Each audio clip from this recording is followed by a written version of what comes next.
Coming up, what an excellent day for fighting.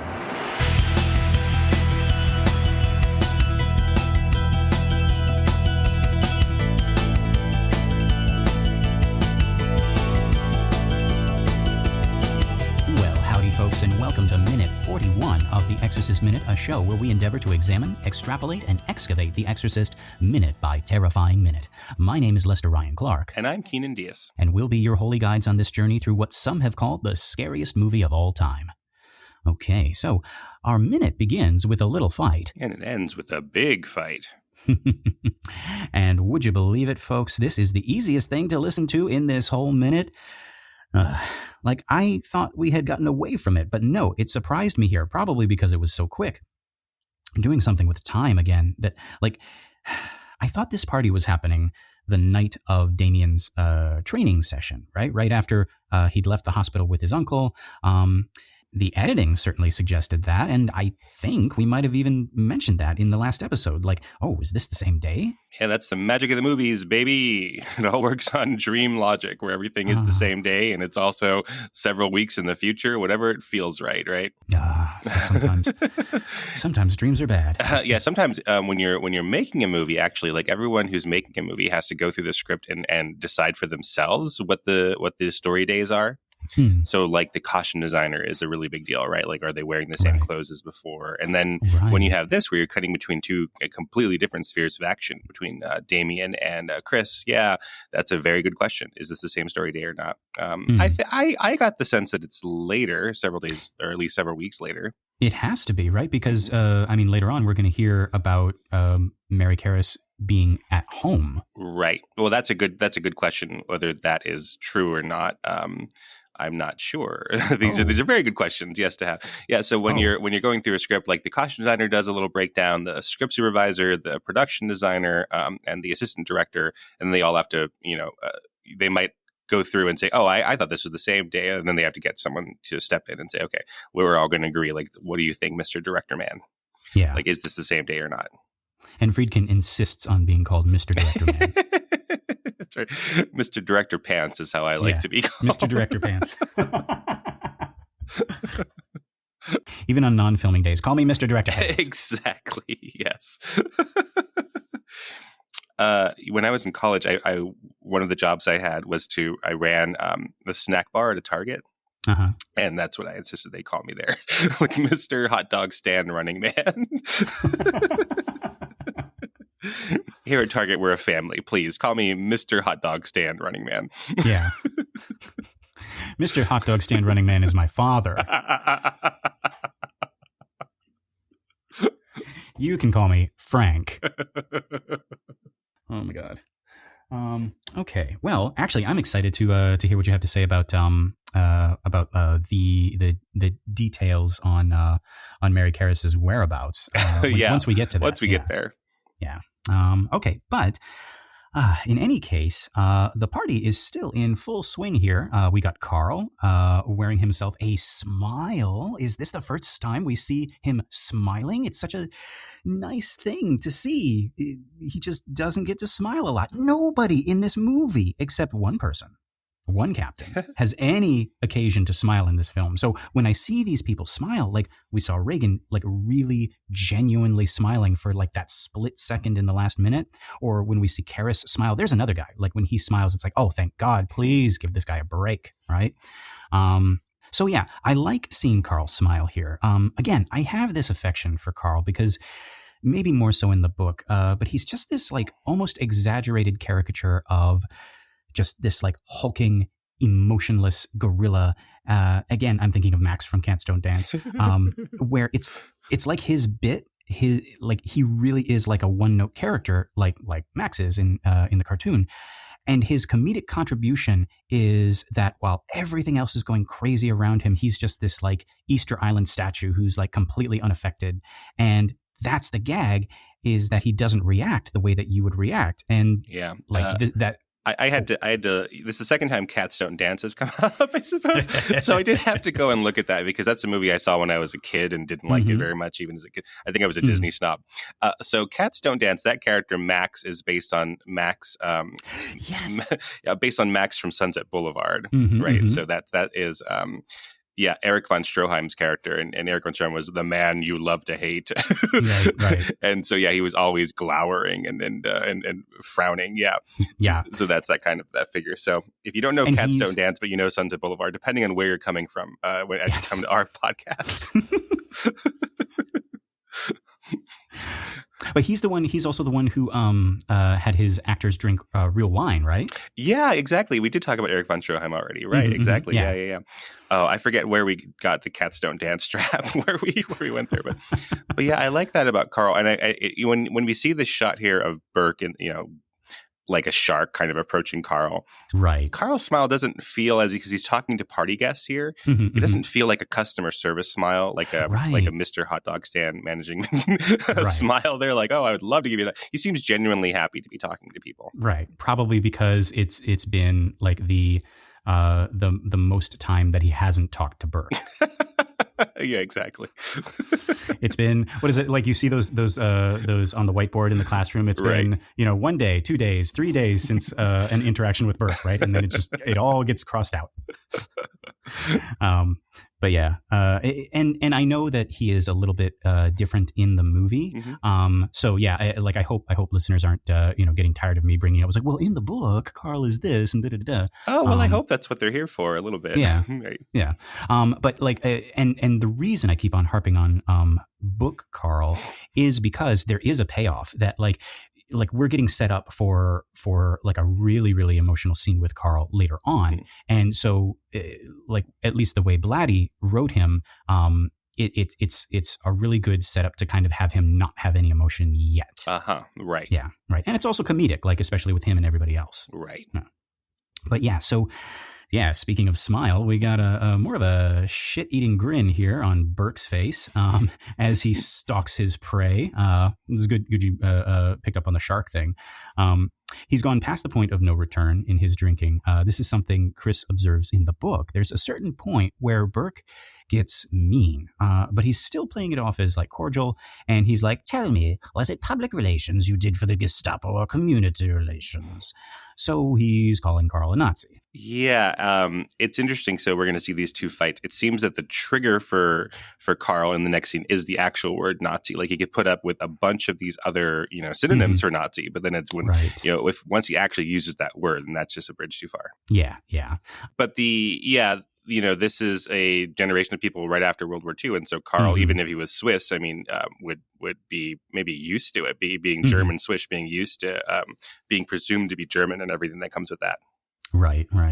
And it is, like Keenan says, it's a little bit closer to the actual time, and then also we have Karl being Swiss, like.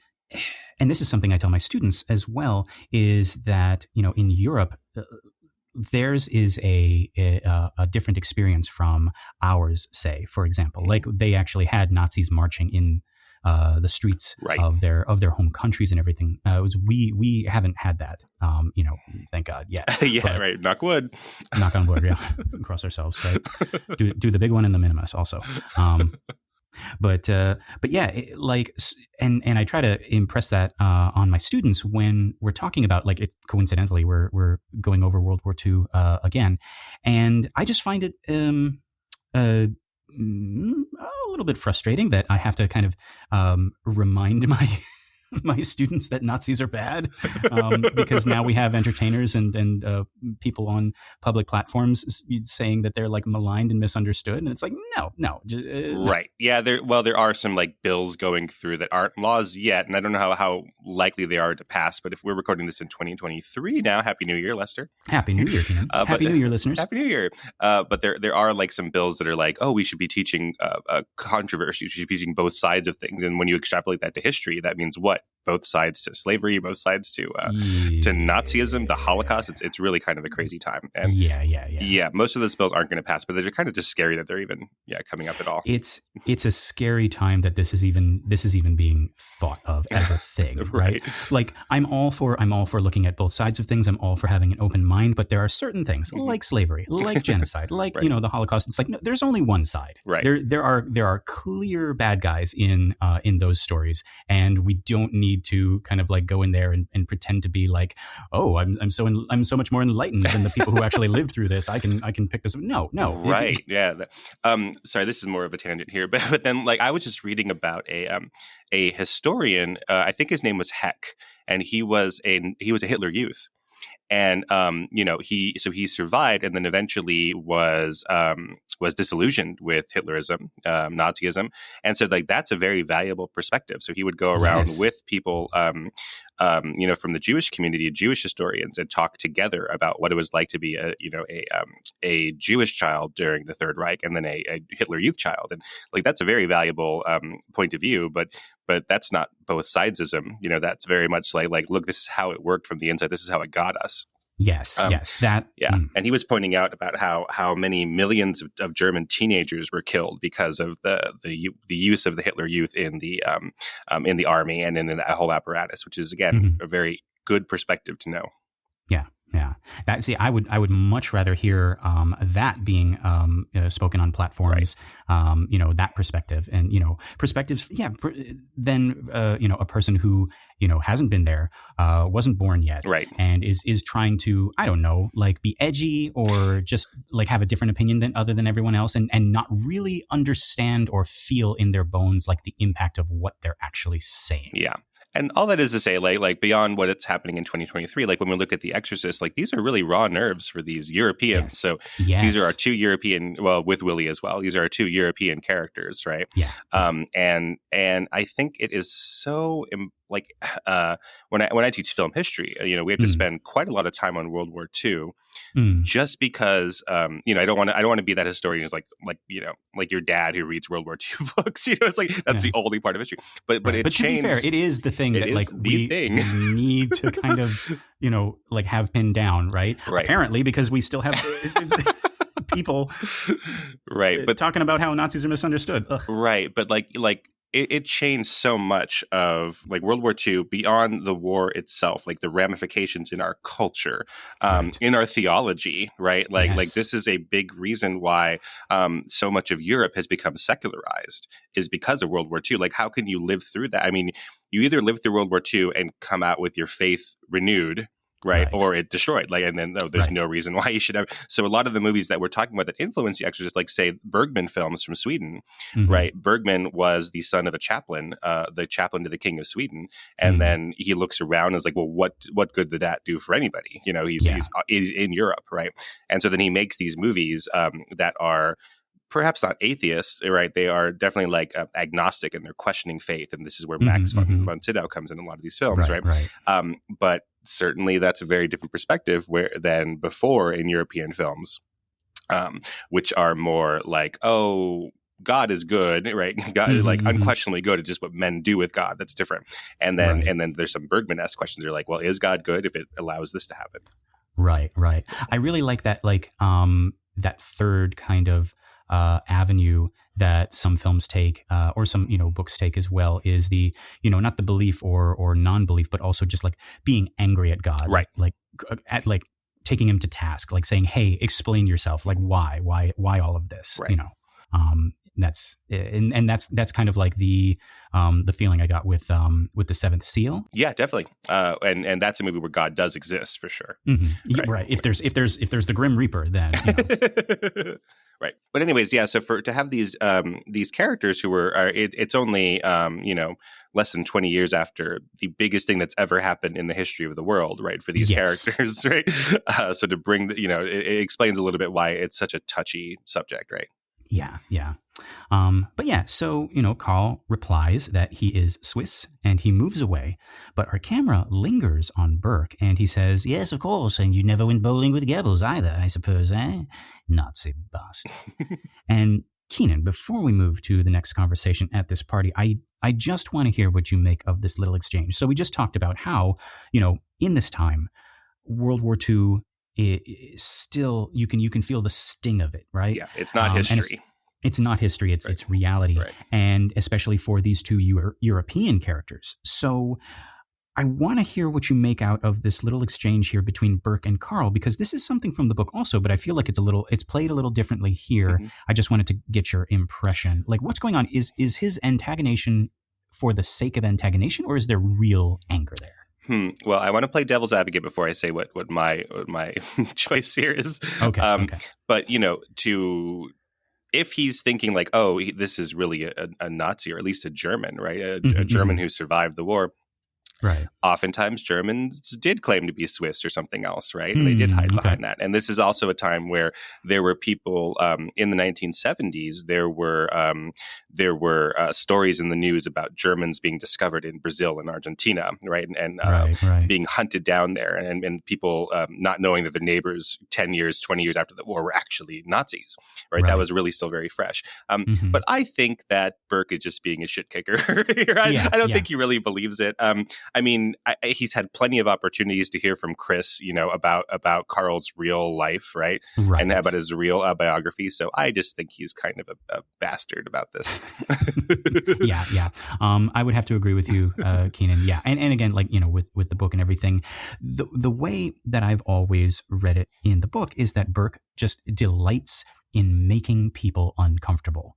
Like we saw in the last minute where he's messing with the astronaut, or I guess the senator in the book. And Burke has a special hostility towards Karl because Karl is the only one who doesn't react. I think Burke fancies himself a bit of a modern day Oscar Wilde, in his own mind at least. And the fact that his insults have no effect on someone really drives him up the wall. I think theirs is an old relationship, Karl and Burke. They met back in L.A. through Chris, probably. I think Burke has known Chris a little bit longer, and at some point when Willie and Karl were hired on, Burke was like, oh, good, someone new to mess with.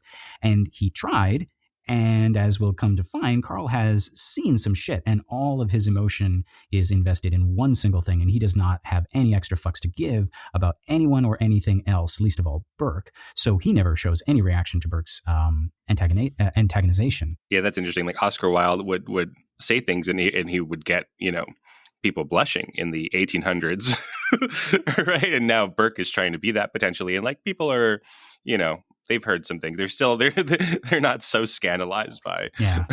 My favorite line from Oscar Wilde is when he was talking about that alien pubic hair floating in his gin. Do you remember that? Oh, it's just pure genius. I wish I had more Oscar Wilde quotes sort of at the ready, because he is so funny. But yeah, like that used to be the height of witticism at a party, right? Like, well, as Wilde would say. So all I can think of is in Importance of Being Earnest, where she says, well, to lose one parent would be considered unfortunate, but to lose both would just be considered carelessness. But I don't know how to apply that at a dinner party for anecdotes. I mean, we would say that too. Well, yeah. Oh God, there's so many sensitive, parent children relationships in this movie that would stop the party like right quick. Right. Exactly. Yeah. But I'm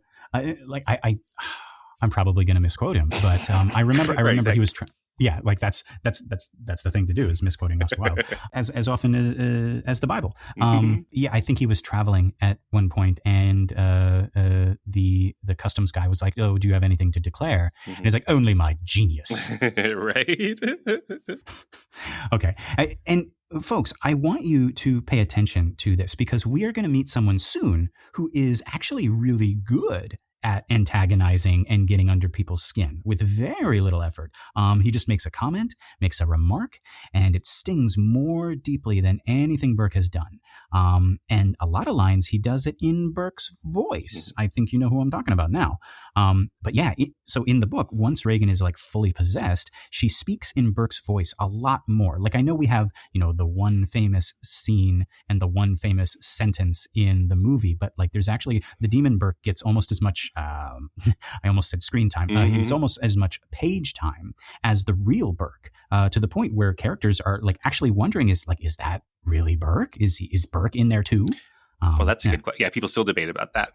Right. I have my opinions, and I'll wait to share those. But yeah, as long as we're not worried about spoilers here for people who are watching the movie way out of order or whatever. But yeah, but let me actually say something to that. I said before that we're going to like try to avoid spoilers, and I'm still going to try my best, but this movie kind of requires that you talk about future stuff in order to kind of look at why certain characters do things, and just the import or the impact or the reasoning behind, or like, wasn't it cool when that happened? And I know, like in Star Wars Minute, they do this too. Like they gave up really, really quick that Darth Vader is Luke's father and Leia's father. And like in Episode 4, they're like it's like Darth Vader is going to meet Leia in the prison cell, and it's like, oh, it was actually his daughter. Because what's the alternative? Like if we keep that a secret until Episode 5, until Empire Strikes Back, then we're going to have to be like, hey guys, remember all the way back in minute 56 of Episode 4 when he was interacting with his daughter? Like that would give us whiplash. So I think just for the sake of this medium that we're performing in, like all the facts being laid out kind of just makes it easier to analyze. We have heard from some listeners who have not watched the film, which is interesting. Oh, shit. Okay, well, I reject everything. No. I just think it's interesting that they're doing that. So I mean, I think that's up to them. How the way that they want to watch. We'll take anybody. We'll take anybody.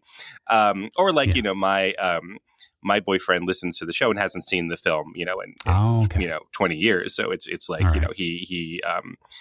He could have watched the movie. We could have watched the movie together. But but the thing is, he was like, should we watch The Exorcist tonight? And I'm like, oh, he really wants to. But like, I don't want to watch The Exorcist. I want that's kind of a job, right? Yeah. I had the same thing during Christmas holidays. It's like my family and my friends were like, hey, I know what movie you'd want to watch. And they're like, I'm on vacation. Right. But anyways, like I think that's interesting, right? Because so Burke will die after this party. So this will be the last time that we see Burke. And then so the first time that we see Captain Howdy in Reagan, Burke is already gone. Right. Yes. So that is part of the reason why we're questioning, like, oh, has Captain Howdy absorbed some of Burke? Like when he kills somebody, is that sort of what happens? Right. He's killing them now.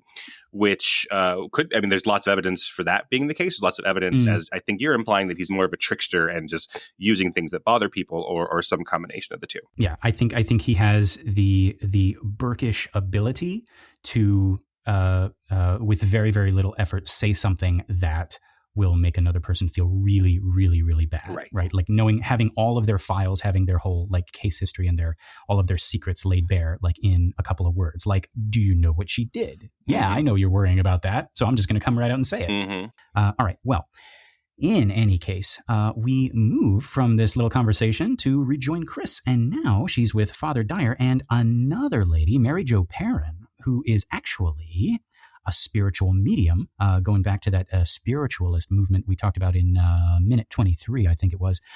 She has a bigger part in the book. I believe I read somewhere that a lot of her stuff was cut from the film, but she does have two really good moments in the book, and one that would happen near the start of the party before Reagan goes to bed. So I'm just going to read this little passage here. A reading from the Book of Blatty.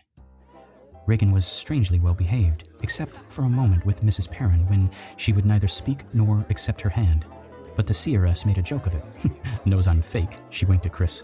But then, with a curious air of scrutiny, she reached forward and gripped Reagan's hand with a gentle pressure, as if checking her pulse.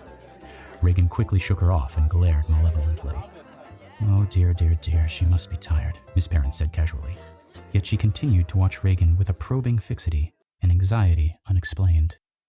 So yeah, Mary Jo knows something. That sounds like a wonderful subplot that would make a lot of sense for the book. Again, it's like this thought experiment as we're talking about adaptation. Like the movie for me is pretty perfect, right? So what would it have been like if we had kept in these lines that are in the script for Mary Jo Perrin to be a presence? So it's interesting as we look at it. I love this shot that establishes we're in a new conversation now, and it is kind of objective. It's looking down over the couch over Father Dyer and Mary Jo Perrin. There's a fireplace, there's a candle, all lining up with Chris. It's really lovely. Like it makes it feel a little bit more like we're eavesdropping on a conversation.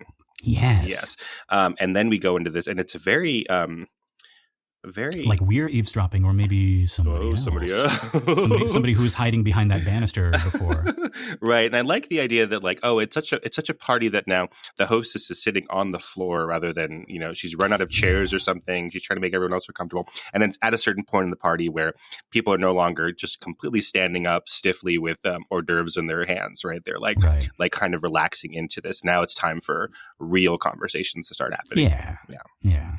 Okay, so speaking of this conversation, let's join this fun-filled conversation right here. Keenan, I thought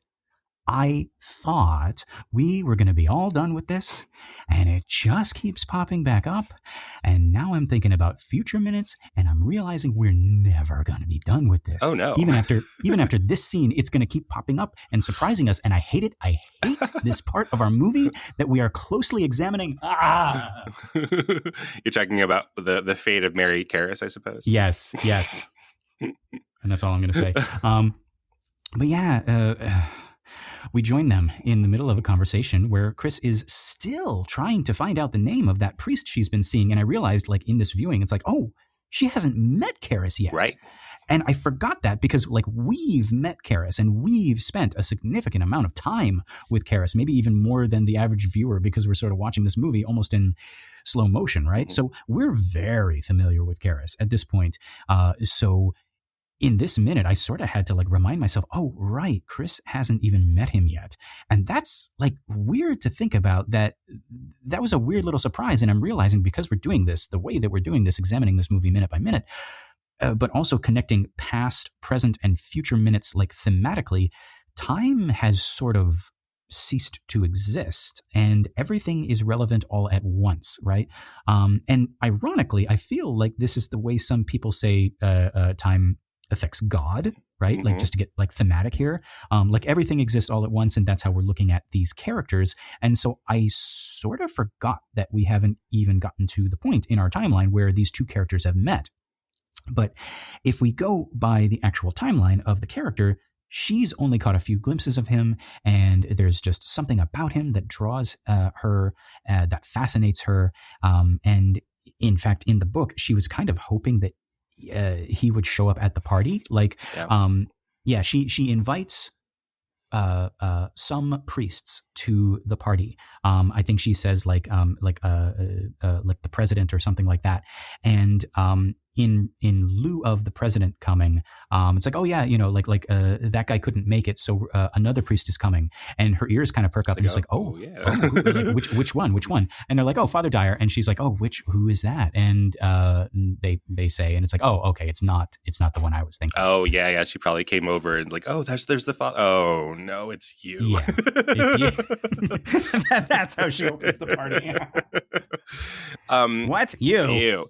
Yeah, it's interesting how we spent all this time. I was going to talk about this a little later, but now is a good time to talk about it. I've said before on the show, we have a very, very long Act 1 for The Exorcist. It's I'll have to pinpoint where it is, but part of it is because we have a prologue with Father Merrin. But even if we didn't have a prologue with Father Merrin, we basically have to have an Act 1 for Damien and an Act 1 for Chris. Yes. So we really have like 3 starts to the film. So Act 2, I don't want to get too wonky about screenwriting structure or like movie structure, but Act 2 will start when the major problem of the film has introduced itself and the main characters are trying to solve that problem.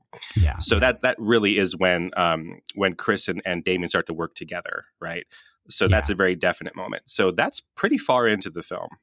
That's Act 2? I mean, that if you define Act 2, right, as like, well, that's Act 2, right? Like when the protagonist or main character or hero, or however you want to define it, is trying to solve the problem that's been foisted upon them, that's what Act 2 is, right? Oh my God, we are we're going to be in Act 1 for a long time. That's what I mean, right? So it's all very interesting still, but this is all still like the world and the stakes and the debate about whether I should believe what's in front of my eyes, right? None of that is Act 2. Wow. And sometimes, the way that these things happen, people can debate me all the time. They could debate and say no, whatever. But yeah, we have not really gotten to it. So it's like a character encounters a problem, a character tries to solve that problem, the problem is resolved. Like that's 1, 2, and 3. So they have not tried to solve the problem yet of the fact that Reagan is possessed. Wow. And actually, so you bring up a really, really good point, Keenan, because I've noticed like every time you have a story about a supernatural thing, or like just maybe a non-normal thing. So I'm thinking like aliens, I'm thinking ghosts, I'm thinking demons, I'm thinking Dracula, whatever. It's unavoidable. It's requisite. We have to have some screen time dedicated to the main characters kind of like listing from side to side and being like, well, I don't know. Right. Never, ever, ever, ever do you have one of these like supernatural stories where the moment a vampire shows up or the moment a ghost shows up, it's like, oh, well, you're a ghost. And then now we're on to, the next act. Unless it's like a world where like those things are right. normal. A Van Helsing or something. Right. Right. Yeah. Right. Yeah, exactly. Well, because in the real world, right, if we want to believe that what we're seeing is in the real world, then, well, it would be insane for Chris to one day Reagan shows up and says, "Oh, I'm sleeping in your bed because my bed was shaking," and then then Chris goes, "Well, we got to take you to an exorcist, right? We got to get you right there." Well, that's crazy pants, right? That's insane. Yeah. And it's like I think we've been kind of like saturated with it to the point where like people mock these stories now, and they call the main characters stupid for not seeing the obvious thing that like, oh, don't you see that your daughter's possessed? Oh, don't you see that, Bela Lugosi is a Dracula, Renfield, you idiot. Like, but again, like, put yourself in these characters' shoes. Like I've seen stuff in real life that I just kind of like, like I'm walking down the street and I see something. Did I tell you ever about the Good Morning Lady? No, I don't think so. Okay. All right. Well, buckle up. Me and my then girlfriend at the time, we were, walking in the park, and it was late at night. We had just finished our date, and we were just kind of like taking a walk to kind of like work off the food we'd eaten, and just like chatting and laughing and having a good time. And we passed by this park bench. And there's this little old lady sitting there, and she looks up as we pass by, and she's like, "Oh, good morning." And I said, like, without even thinking, like, just it's like ingrained in me. I'm like, "Oh, good morning," and then I'm walking by, and my girlfriend at the time, she likes to remind me of this. We're still friends now, and she's like, "You stopped, and you had this like puzzled, like anguished look on your face, like." It's not morning, which made both of us laugh. And then, we just like picked up again and we just started walking. But I looked back and she was gone. This little old lady was gone. And now, again, like I'm hearing all of our listeners being like, well, yeah, you just didn't see her get up and leave. Right. And you know what, folks? That's what I tell myself too, because the alternative, like even if we were in like a closed space and there was no way to get out, and even if like I saw her disappear in front of my eyes, that's what humans do. We would rather it be a normal thing. So we would make it up in our minds. Right. So don't knock these characters for not believing like right off the bat. Well, I think that it's also masterfully done in The Exorcist, obviously, because everything where it's like, oh, that could be something evil or supernatural. It's balanced by some pretty reasonable, yes. That's what makes it. That's what makes us believe that these characters would have the reactions that they have. Right. And we're talking about spoilers, but it's like we've brought it up. See, folks, it's like it's this organic thing. We can't not talk about it. But I'm going to talk about this more in later minutes. But pay attention to like all of the supernatural occurrences. Like Keenan is saying, like there is an explanation for each of them, right? Like maybe even more so in the book, like when Karras goes into hypnosis, telekinesis, and talking about like languages and stuff. There's a reason the demon says "la plume de ma tante," right, and nothing else. There's a reason that for the holy water tap water thing. It's like, and it all has to do with like that's by design. That is not like a movie flub. That's not something that it's meant to keep us questioning by design. It's meant to keep Karis questioning by design. So pay attention to that. Like this demon is really, really tricky. Lies upon lies upon lies. Yeah. But yeah, so speaking of Karis and speaking of time being wonky, we get another little nasty surprise here that always catches me off guard. How about you, Keenan? Like, we knew it was coming, but doesn't it always seem like we blinked and jumped ahead in time, and then Father Dyer drops this bomb that Karis' mother has passed away, and then he doesn't stop there. Keenan, he doesn't stop. He goes on to talk about how they wouldn't have known because no one goes to see her, and the only way they knew was because the radio was going all the time. Movie, stop, stop. Right. That's so he's saying this to a stranger, right? Dyer is saying this. I guess part of the question is like, what does Dyer think is the bigger shock to Damien, right? That the mother has died, or that he had left her alone in the apartment for so long, right? Right. But also I have this question, right? Like, is this true? You know, when people pass away, sometimes you put out a story. This is a pretty terrible story. But like, wouldn't we have assumed that she would have died in the psychiatric hospital, right? That's always what I think until I watch this movie again, or until I read the book again. Yeah. Well, does the book say for sure that she dies at home, or just this hearsay? The book has. Oh gosh, I'm gonna have to go back and remember. Like the book has this exact conversation, but I can't remember if it's Dyer saying it or if it's like reflection of like Karis. Hang on. I'm gonna. Okay.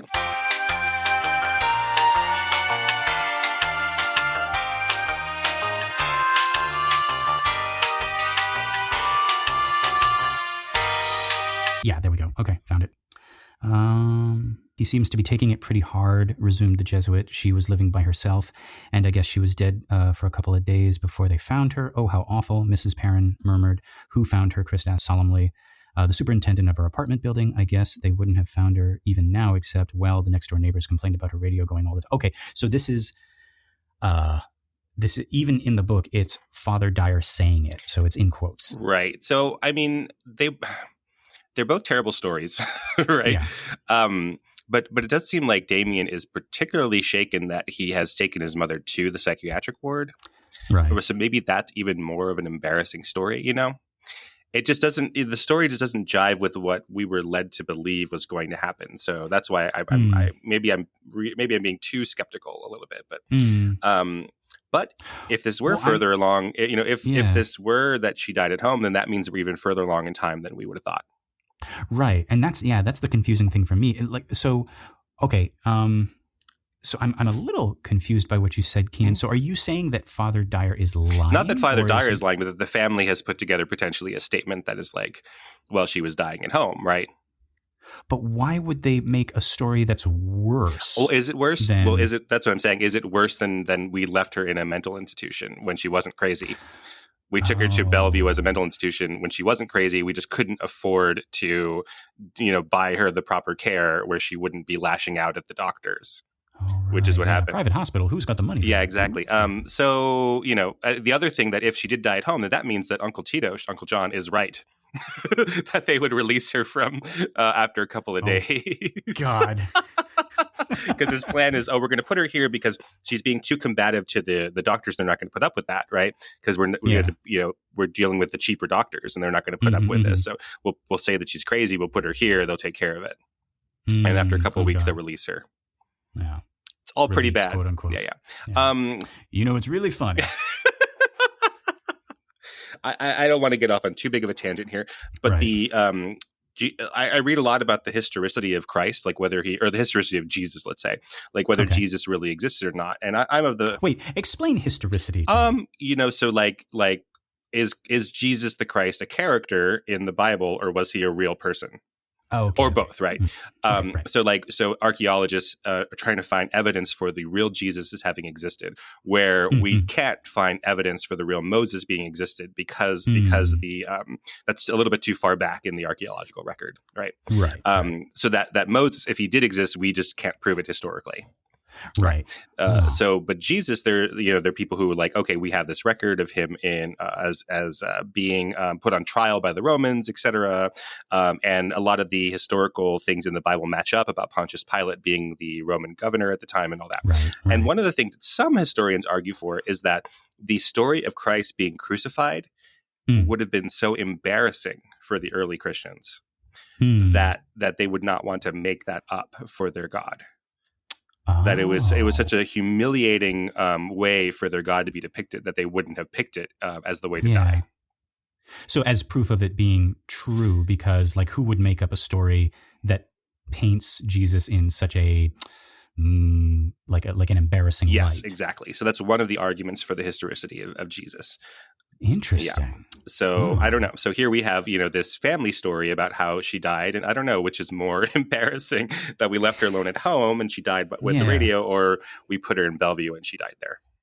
Yeah. Oh, boy. Yeah. And I mean, speaking to that, I wonder then if, actually, Keenan, that puts a whole nother like level of guilt onto Karras, like when he's talking to the demon, and it's like, like I know what really happened to, your mother, right? Like you put that story out in the papers, but I know what happened. Yeah. Yeah. Terrible. Yeah.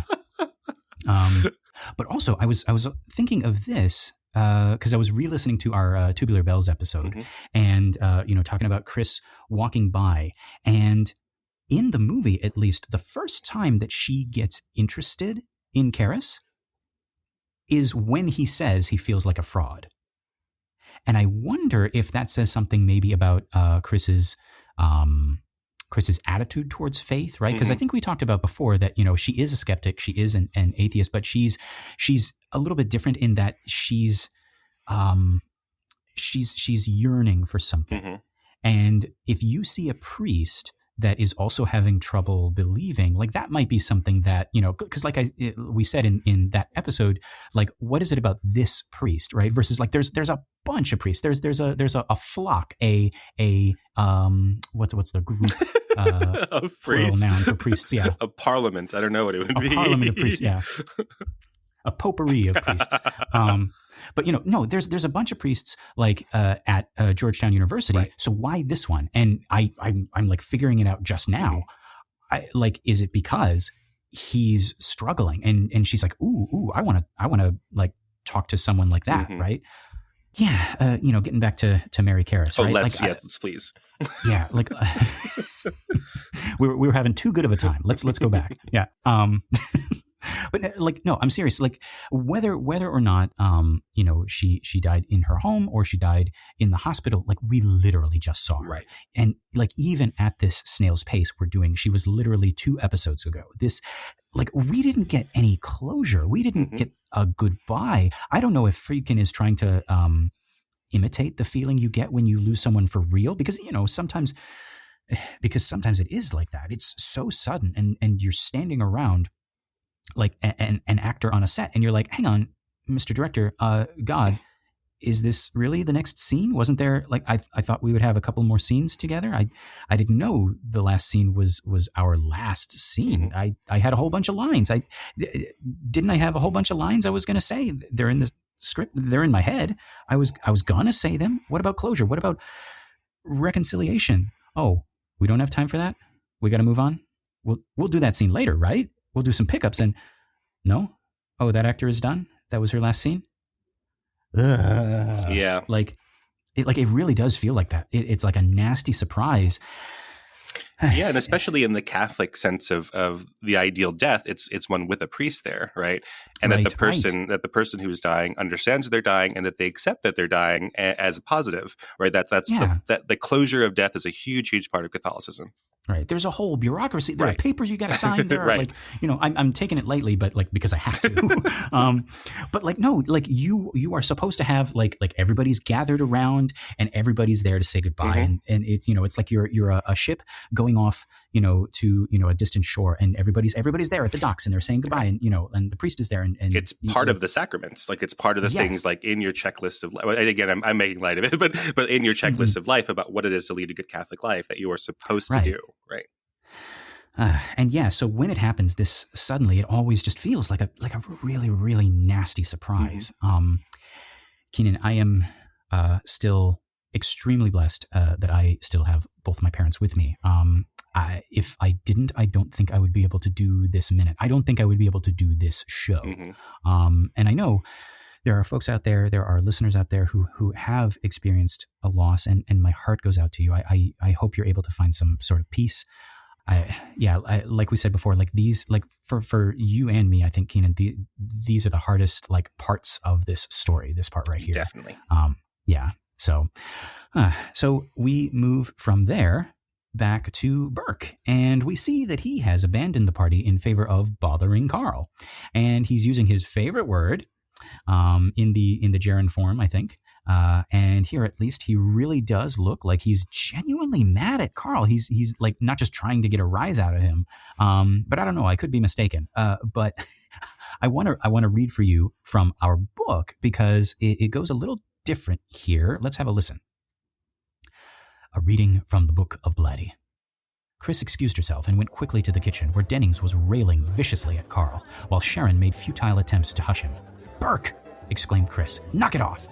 The director ignored her, continued to rage, the corners of his mouth flecked foamy with saliva, while Karl leaned mutely against the sink with folded arms and a stolid expression, his eyes fixed unwaveringly on Dennings. "Karl!" Chris snapped. "Will you get out of here? Get out! Can't you see how he is?"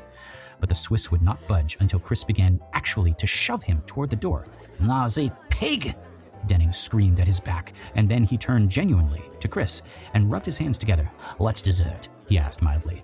"Dessert?" Chris thumped at her brow with the heel of her hand. "Well, I'm hungry," he whined. Chris turned to Sharon. "Feed him. I've got to get Reagan to bed." "And Burke, for Christ's sakes," she asked the director, "will you behave yourself? There are priests out there," she pointed. He creased his brow as his eyes grew intense with a sudden and apparently genuine interest. "Oh, you noticed that too?" he asked without guile. Oh, Burke. Oh, Burke. So, again, we have Burke as not just the instigator, but also the escalator. And as I just had an image in my mind. Never mind. I've never actually referred to somebody as an escalator.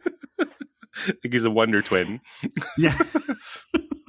Okay. It's like, as well done as this scene is here in the movie, I like the book a little better because, and now I've talked about this before, but the book is doing something with Karl. Blatty is setting him up as this guy who is not affected by anything. Even stuff that other people would react to, Karl does not. And then Blatty pits him against probably the most reactionary character in the book, Burke, to further show us that no matter what happens, Karl is perfectly, almost superhumanly composed until he's not. In the book, we're setting the reader up for some really touching, really emotional scenes with Karl, and they're all the more impactful because we've seen up to that point that nothing bothers Karl. So when something does, our heart breaks for him. And so for this scene, I feel like they've unfortunately sacrificed a bit of Karl's arc here. They did a great job with Burke. Burke is Burke 100%. But this Karl lost me a little bit. Well, that's interesting. And in the screenplay, the draft that we have, it is a little bit shorter, right? So we don't have Chris coming in to witness the fight, and then all of this stuff afterwards. It just ends with "What's dessert? What's for dessert?" So in the movie, in the screenplay, it goes "What's for dessert?" and then Chris has a little bit of the interaction with him that we have in the book. We're like, "Why are you thinking about dessert?" "Well, I'm hungry," and that's where it ends. So in each iteration, it gets shorter and a little bit punchier. So again, I like this version, but as you're saying, it doesn't necessarily have all of the other arc to it, all of the other shape to it. Right. It's a very quick sequence in this party sequence. I mean, it's about 5 minutes long in total, and a lot happens. Yeah. Yeah. So I did say, going back to the screenplay, that I have another surprise for you, Lester, that you might really like. Okay, we've had a lot of surprises in this minute so far. I hope this is a good one. Oh, Lester! I hope this isn't like a Mary Karras surprise. Oh no! Well, you might get you. Well, we'll see what happens. I'm going to be Burke to your Karl here. Oh boy. Okay. So in the screenplay, the whole party sequence is right after a scene with Dr. Klein. So Dr. Klein says, in the meantime, try not to worry. And Chris says, how? So we don't have Father Damien. All that stuff has been way before the Father Klein stuff. All right. So we have interior McNeil home, full shot. Oh, wait, hold on. A reading from the screenplay of Blatty. Interior McNeil house, full shot, living room, party in progress, night. A few Jesuits and some of the cast and crew of the motion picture are present. Vibrant hum of conversation, then a closer angle featuring Burke Dennings. Burke, an empty glass in his hand, stands chatting with the Silver-Habane senator and senator's wife. Back of them and to the side, Chris is visible, chatting with the Jesuit dean of the college. Karl is approaching the latter with drinks tray. Burke seems irritable and tautly drunk. So, Lester, did you notice what they call this guy? Oh my goodness.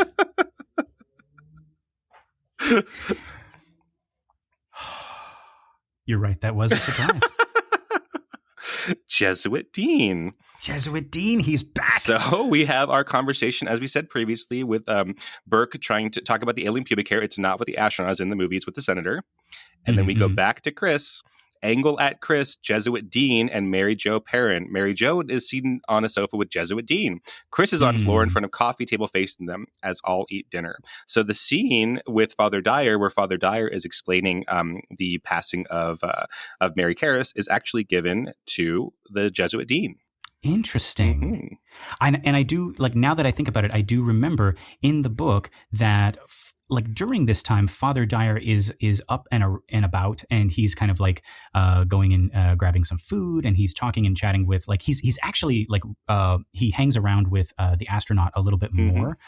He's sort of fascinated by like the concept of like space and everything like that. So he's really, really kind of like digging into this astronaut. And yes, you're absolutely right. It is the Jesuit dean who reveals this, and there's like a back and forth between him and Mary Jo. Right. They kind of which I really, really liked in the book, because it's like, oh, this is a Jesuit priest talking to essentially a psychic, a medium, and they're comfortable enough with each other that they can kind of joke about it.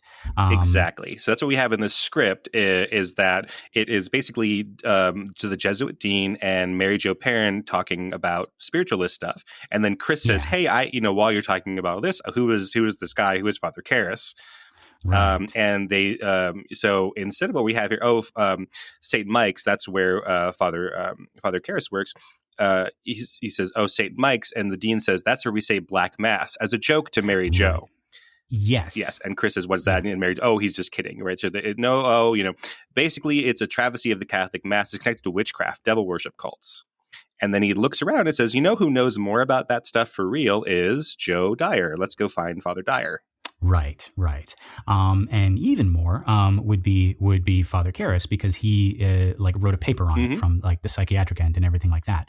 And actually, thank you for bringing up the Black Mass stuff, Keenan, because I was trying to figure out like where we could talk about it. But this is, I think, the first instance we get of them talking about what Black Mass is. And Chris is also kind of like fixated on this. Like Mary Jo mentions it as a joke to Jesuit Dean. And he kind of, before this isn't our Jesuit Dean, right? Just so folks know, because I don't want to confuse anybody. Well, I've been waiting for you to. Yeah, I think this is the dean of Georgetown University, and not the Jesuit dean from Iraq. Who is actually the curator? Because I watched. Okay, I acquired my. I've been waiting for this reaction. See, this is me being Burke, and you being Karl. Like, he seems to be taking this very, very well. Okay. I acquired a copy of the DVD. I didn't have it before. I'm watching it on Amazon, but the DVD has an audio commentary by William Friedkin. And so I was watching it, like I was doing my laundry the other day, and I was watching, and we get to the scene with the Arab curator, as he is known in the book, and in the screenplay, right? And in the screenplay, and that's how Friedkin talks about him in the commentary. So like I was like, oh yes, vindication. Yes, this is not a school. This is a museum. So luckily we have an episode called What a Wonderful Day for Jesuit Dean. You can look at that. Jesuit but Dean. it is, yeah. So then in the credits, that character is called Jesuit Dean. So there's some kind of, I think this is some kind of production error. Yeah. Where they credited this actor playing the curator as Jesuit Dean, confusing him for a character that, as far as I can tell, is basically cut out of the movie. Right, because he would be here, because he would be the dean of Georgetown University, not the dean of a school in Iraq. In Iraq, right? Yeah. So I think it's a production mistake that we've finally gotten to the bottom of, that there is a character in the script. So they in production, they were planning for there to be a character called Jesuit Dean, right?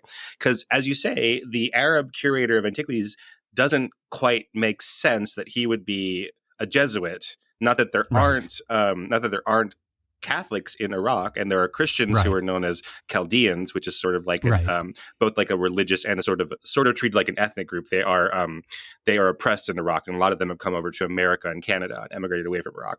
So it's not that there aren't Christians in Iraq, but it would be unusual that during the Saddam Hussein era in Iraq, there would be a Jesuit who's running a school there in the open. Right. Yes. Yeah. Yeah. And even more than that, yeah, like I think that the thing that got me, and it's like, oh, Keenan, I'm so glad, like we have like other shows and other stories, they have arcs and they have different characters, and we can finally close this chapter on our favorite character, Jesuit Dean.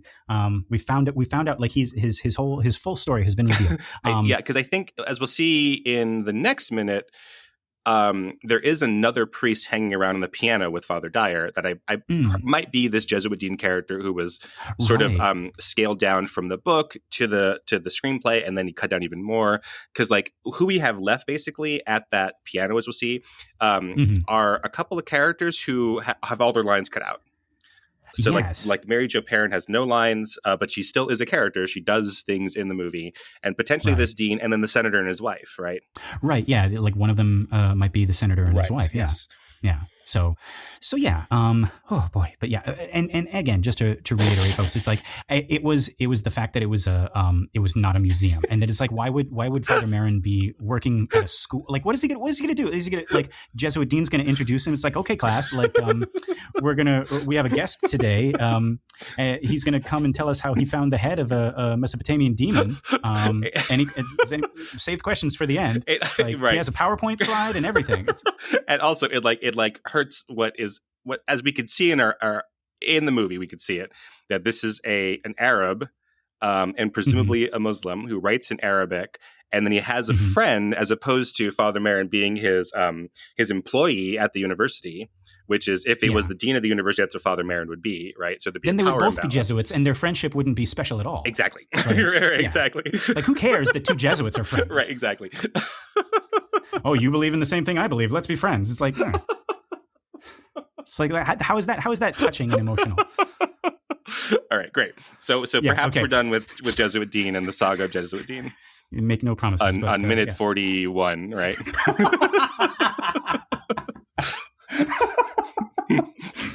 Oh, God. But also the fact that they're both speaking in Arabic to each other. Yes, yeah. Like, why would... If they were both Jesuits and nobody else is around. Right, exactly, right. Okay, anyway. T-shirts and coffee mugs with Jesuit Dean. I but want. Now, which Jesuit Dean? The other Jesuit Dean? Oh, God. Keenan, there is only one. Okay. Where the hell We're at the end. We went off. Okay. Are we? Yeah. Really? Okay, folks, this has been another excellent Exorcist Minute. I've been Lester Ryan Clark. You can reach me on all the socials as Lester Ryan Clark. And I've been Keenan Diaz, and you could find me on Instagram and Letterboxd as Howdy Keenan. Howdy Keenan. I like it. Our website for the show is theexorcistminute.com. We also have a Facebook page, so if you like us and you want to share us with your friends, you can head on over there. We also have a listener group on Facebook. It's called Compelling Conversations, an Exorcist Minute listener group. Just request to join and we'll let you in, and then you can be in here with us. And of course, if you'd like to leave us a message, our email is theexorcistminute@gmail.com, all one word. We want to hear from you. Tell us how you found this film. What's your story with it? What's the scariest moment in the movie for you? We love hearing other people's experiences with this film. Lastly, if you like the show and you want to help us out, the best thing you can do for our podcast that's just starting out is to leave a 5-star review, and that'll help other people find us, and we can keep growing this cool community. I've met so many cool people already. I want to meet more. All right. So, Keenan, are you thinking what I'm thinking? I think I am, Lester. Until next time, folks, the power of the other Jesuit dean compels you.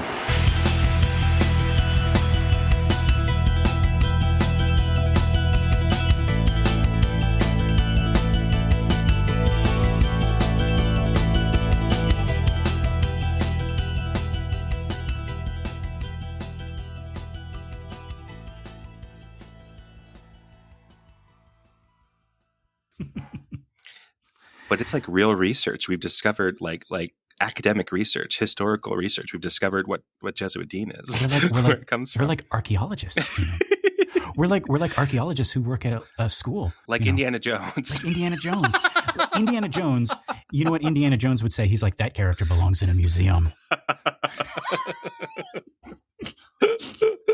Can you imagine? Like that's the other story, is that Jesuit dean and Father Marin are friends, and they're like, you got to help me reach these kids. Like they can't do calculus; it's new math. And there's like a nice little 80s montage where Father Marin is like helping them out in the trenches. They're digging, and it's like, it's like one Pazuzu head, two Pazuzu heads, right? Pazuzu plus Pazuzu X equals heads. what, And Jesuit dean's in he's in his I don't know, dean's office, right? And he turns around in his chair and he sees like an apple on his desk, and he's like, it's gonna be all right. It's gonna be all right. We're gonna pass that AP archaeology test. Right. Wait, our students want to do a rock concert?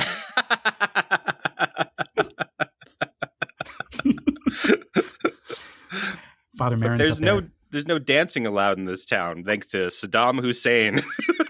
Oh, come on, lighten up, Jesuit dean. And in the end, right, he cracks a smile and he starts dancing along. And right. Well, I was wrong about all this, Marin. Yeah. Lancaster. I was wrong about this, Lancaster. Yeah.